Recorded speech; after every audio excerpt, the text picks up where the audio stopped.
السلام عليكم ورحمة الله وبركاته. أعوذ بالله من الشيطان الرجيم. بسم الله الرحمن الرحيم. الحمد لله رب العالمين والصلاة والسلام على رسول الله Muhammad sallallahu alayhi wasallam. Last time we stopped when these 6 people came to the Prophet sallallahu alayhi wasallam and they met him and they actually pledged allegiance with him. Today, inshallah, allow me to start with the marriage of the Prophet sallallahu alayhi wasallam after the death of Khadijah radiallahu anha. There was a woman who was called Khawla bint Hakim. She was the wife to Uthman, and she noticed that in the house of the Prophet sallallahu alaihi wasallam there was no female. So she went to the Prophet sallallahu alaihi wasallam. She told the Prophet, "O Rasulullah, why don't you get a wife to marry?" Because at this time the Prophet sallallahu alaihi wasallam didn't have a wife.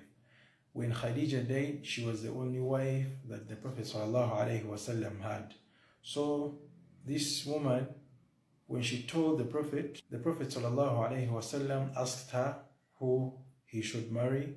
And then this woman, Khawla bint Hakim, she told the Prophet ﷺ, well, you can marry a virgin or a non-virgin. The choice is totally yours. And if you want a non-virgin, there is a very good woman who is called Sauda bint Zam'a radiallahu anha.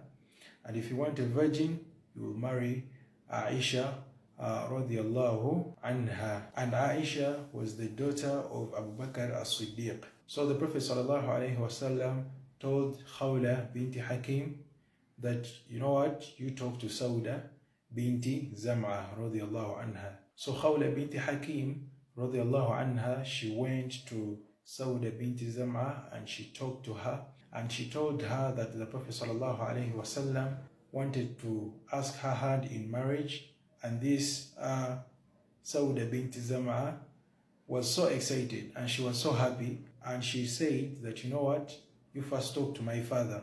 And her dad was actually not a Muslim, but her dad also accepted, and he was like, let my daughter go where she will be happy, since the man is also believing in the same thing as she also believes. So Sauda binti Zam'a radiallahu anha, she accepted, and the nikah was done, and the Prophet sallallahu alaihi wasallam married Sauda binti Zam'a radiallahu anha.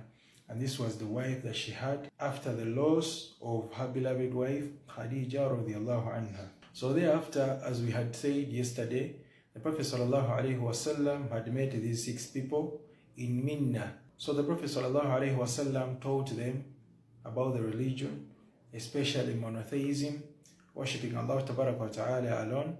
And these people thereafter, they went back to Medina, as we had said, and they started preaching Islam to the people of Medina.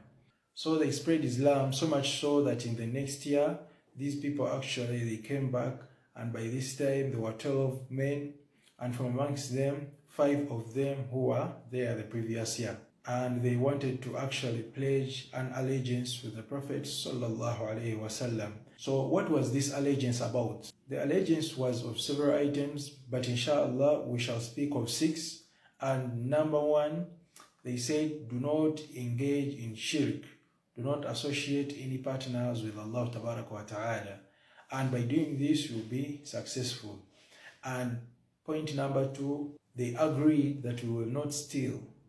And point number 3, they agreed that we will not commit adultery. And point number 4, they agreed that they will never kill, especially killing their own daughters, as they were doing in Jahiliyyah. Point number 5, they agreed that they will not deceive nor cheat or lie. Point number 6, they agreed that they will not disobey in the instruction of the messenger. So this means that whenever the messenger, Muhammad sallallahu alaihi wasallam, used to tell them anything, they will do. This was the pledge. And the Prophet sallallahu alaihi wasallam concluded the allegiance by telling them that if you fulfill this pledge, then for you is paradise. And if you break it, then it is between you and Allah Tabaraka wa Ta'ala. It is up to Him whether He will punish you or whether He will forgive you. Look at how powerful this is. So the Prophet ﷺ didn't tell them that if you disobey in this pledge, you will actually be punished by Allah Ta'ala, but he actually gave them hope of Allah's mercy, that even if they went against it, there is still chance that Allah Ta'ala might forgive them.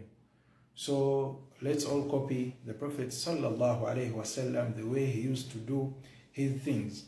And by doing this, inshallah, we shall be better Muslims, and Allah Ta'ala will be pleased with us. So thereafter, these people actually went back to Yathrib, or they went back to Medina. And the Prophet ﷺ sent Mus'ab ibn Umair radiallahu anhu with them. And some narrations say that with him was Abdullah ibn Maktum radiallahu anhu, the blind companion. And this blind companion, actually in the later stages, he was once a mu'adhin of the Prophet sallallahu alaihi wasallam. And thereafter, Islam started spreading in Medina at a very high speed. And in the next Hajj season, 73 men and 2 women came from Medina al-Munawwara to Mecca, and they wanted to actually make Hajj. But from this group of people were also the mushriks who used to associate partners with Allah. So when they came in Mecca, they actually met the Prophet sallallahu alaihi wasallam. And the uncle of the Prophet sallallahu alaihi wasallam says that I am the uncle of this man, and he has the protection of Banu Hashim from Quraysh. You people have offered him passage to Medina, and he allowed them to take the Prophet sallallahu alaihi wasallam on condition that they would protect him. So a man from amongst these Yathrabites, or the people from Medina, got up and he actually promised the uncle of the Prophet sallallahu alaihi wasallam that we will indeed protect the Prophet sallallahu alaihi wasallam. It is important to also mention that the Prophet sallallahu alaihi wasallam had dreamed that he was actually migrating to a place where there were date palms between 2 rocky deserts, and this was more likely to be Medina. And we had said before that when a prophet of Allah dreams about a certain dream, this means revelation. So the Prophet ﷺ knew that he was actually going to migrate after this dream. And then thereafter, the Prophet ﷺ, he got up and he addressed these people, and he actually started off by reading certain verses of the Quran to them. And he called them to worship Allah Ta'ala alone. And he also told them to pledge between them and Allah, and also pledge between them and him. And what he wanted them to pledge with Allah Ta'ala was the aspect of Tawheed, the aspect of monotheism. And also, he also pledged between them and him, sallallahu alaihi wasallam, and the pledge was protection. He told them, promise me that you will protect me like how you protect your own children and your women. So they vowed, and they actually promised to protect the Prophet sallallahu alaihi wasallam. So the Prophet sallallahu alaihi wasallam agreed to go to Medina, as we shall see. So thereafter, the Prophet sallallahu alaihi wasallam instructed them to select from amongst themselves 12 men. And as this was happening, on the other side, Shaitan whispered to the Quraysh that, you know what, these people have come here and they're actually making a pledge against you people. They're going to make a war. So the Quraysh, on the next morning, they went to Medina and they actually headed for the leaders. And they started asking the leaders, we saw your people come to the Prophet Muhammad, and they were actually pledging an allegiance with him. And they asked, what was this allegiance all about?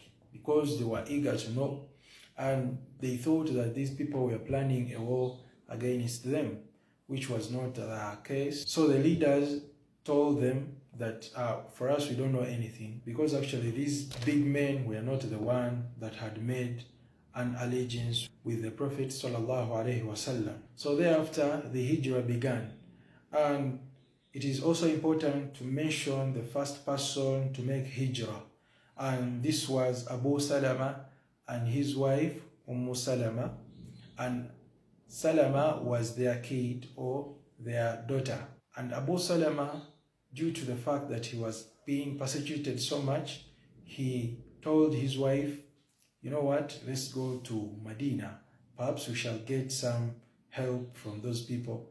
And they actually went, and as they were going, one of the people from the family of Salamah saw them, and they actually captured Salamah and the daughter Salama, and they actually took them, and they said to Abu Salama, if you really want to go, you go alone. So they captured his wife and his daughter, and they actually took them to their place. So Salama was so sad, and this happened for a very long period of time, and the Seerah says it happened for a period of 1 year and more, and she was crying every single day because she really wanted to be united with her husband. So Abu Salama, for him, he proceeded to Kuba, and he actually started staying there, and this was actually the first man to make hijrah. And after some year and some few days, the family of Salamah saw Salama very desperate, missing her husband,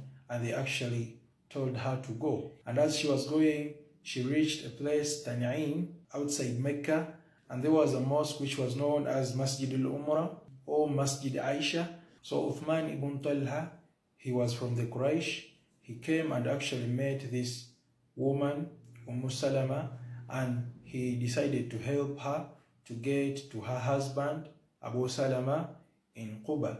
And he accompanied her to Quba. And after reaching Quba, Salama thanked him, and he actually went back.